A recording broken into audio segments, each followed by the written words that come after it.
I'm also very grateful to the Italian ambassador for his work and collaboration at the OCD over the past few months.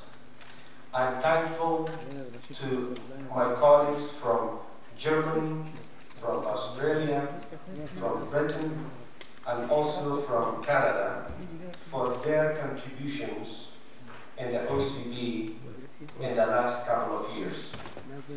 I'm very grateful to Resolute Support for their continuous assistance to Afghanistan National Defense and Security Forces.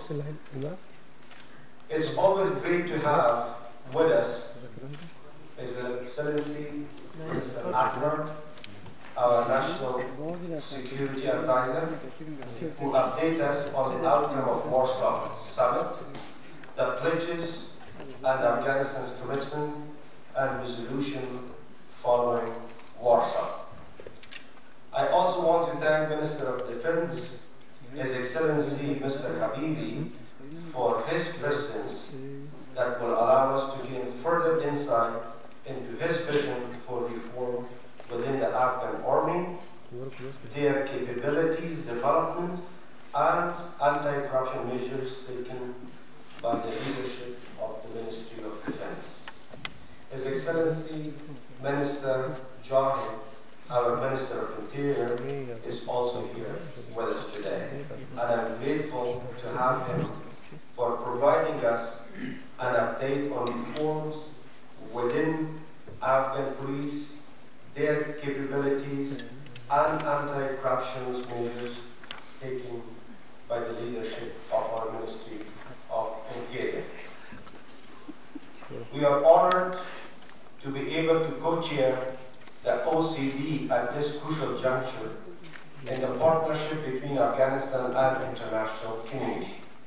The NATO summit in Warsaw in July was a great success and was the result of the work of all our partners here in Kabul and respective capitals.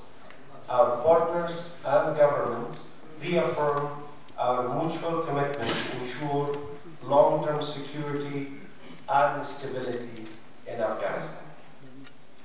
The National Unity Government of Afghanistan and the international community, along with other partners, have met in October 5th in Brussels to renew their partnership for prosperity and peace. The aim of conference was to endorse a reform program to support the Afghan government and to ensure continued international political and financial support over the next 4 years to foster political and economic stability and development. The Brussels conference was a platform to reaffirm commitment to deepen and strengthen our cooperation to achieve Afghanistan's self-reliance in the transformation decade, and to create a political, social, and economic environment that will allow Afghanistan to consolidate peace, security, sustainable development, and prosperity. The Brussels conference ensured continued international political and financial support for Afghanistan over the next 4 years and illustrate that security and development are the two sides of the same coin. Security is not possible without development and vice versa. We were thrilled to see that our international partners have closed this circle through their commitment to an exceptional level of funding, notable a total sum of $15.2 billion, which ensures that Afghanistan will remain on a firm path to political and economic stability, state building, and development. This is the framework through which we seek to encourage a productive, high-level discussion here today and on the way forward. Once again, on behalf of Afghan government, I want to thank each one of you for your continued support. We are grateful for that. Against a backdrop of political, security, and socio-economic challenges, the Afghan leadership needs continued international solidarity to ensure economic development and political reform, moving the country forward through self-reliance, prosperity, and peace. To that effect, we expected the outcome of Brussels Conference on Afghanistan to be the deliverance of three main aspects. One, renewed partnership towards state and institution building through their implementation of reform package as set out by National Unity Government. Second, continued international funding level until 2020 and increased aid effectiveness in support of the new Afghan development framework. And fourth, regional support for a political process oriented towards peace and cross-border economic cooperation. The Afghan government has made good progress in putting forward key deliverables for the conference. Since I have come back from the conference, we have immediately started working on the implementation arrangement of our ANPDF and SMAF commitments. They will be discussed in the special cabinet meeting soon. Earlier this week, I have provided updates on the achievements and way forward of Brussels Conference to both houses of the Afghan Parliament, lower house and upper house. Yesterday, my colleagues had provided on the progress made and way forward to our partners in the head of donors agencies. We look forward to working with our partners to deliver on the commitments made in Brussels. We have revitalized the Afghan National Peace and Development Framework, on which detailed updates were provided and which was welcomed by the international community. This framework sets out Afghanistan's strategic policy priorities towards self-reliance and presentation of 5 sectorial reforms is spelled out in the new national priority programs.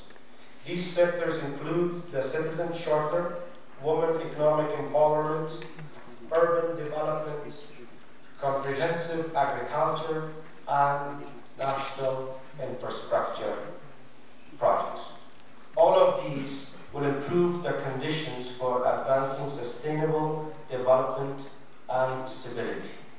We made significant progress under self-reliance through the Mutual Accountability Framework, which sets out specific progress indicators for the next 2 years and endorses a new set of SMAF indicators that will be implemented in 2017 and 18. Regional cooperation is a counterpiece of our foreign economic policy.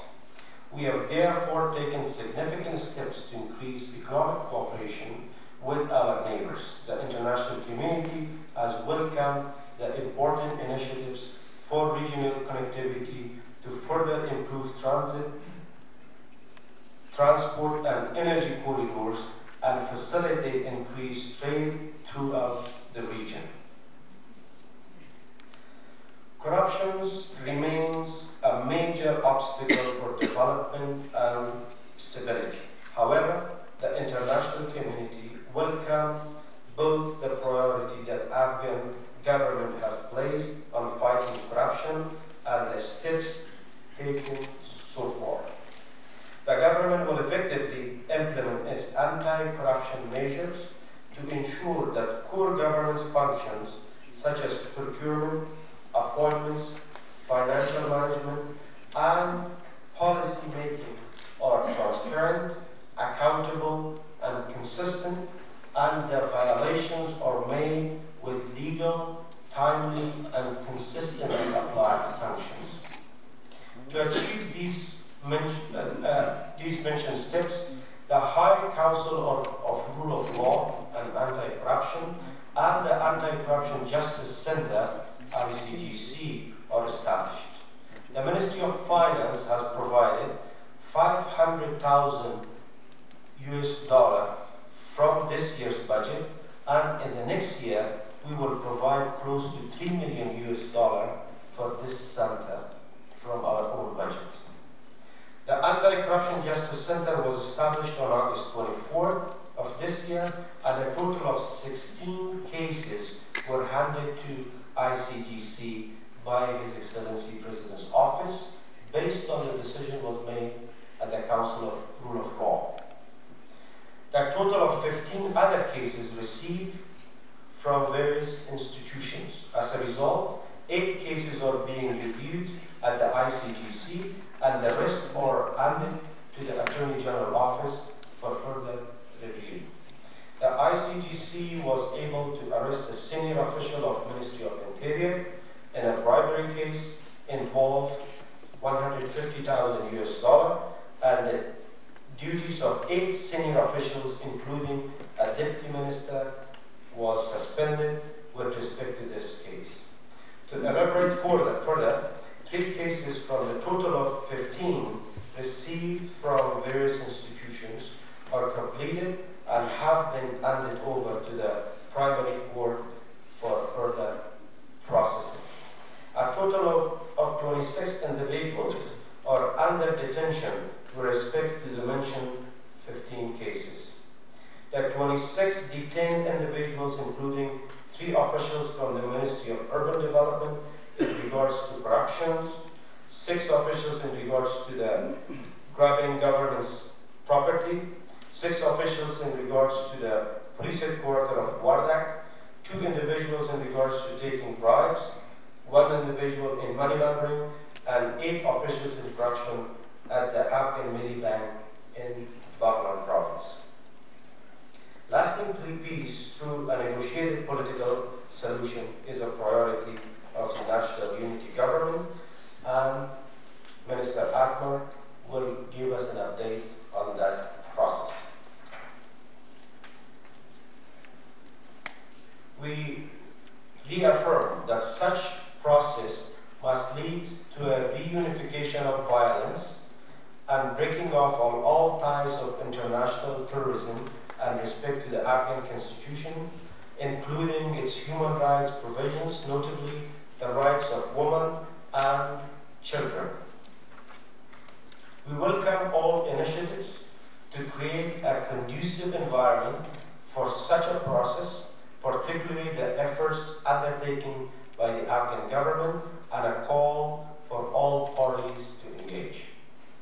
We have indeed come a long way, but the fight is far from over. Afghanistan needs your continued support to defeat and dismantle our common enemy. In Warsaw, we reaffirm our mutual commitment to ensuring long-term security and stability in Afghanistan, and the Brussels Conference ensured continued international political and financial support for Afghanistan over the next 4 years. As I said before, security and development are the two sides of the same coin, and neither side can move without the other. The extraordinary commitment of our international partners ensures that Afghanistan will remain on a firm path to a political and economic stability, state building, and development. Afghanistan cannot go the distance alone. Working together as partners and allies, we can rid not only from this threat of violence and extremism, but we will bring an environment of security, stability, and prosperity for Afghan people.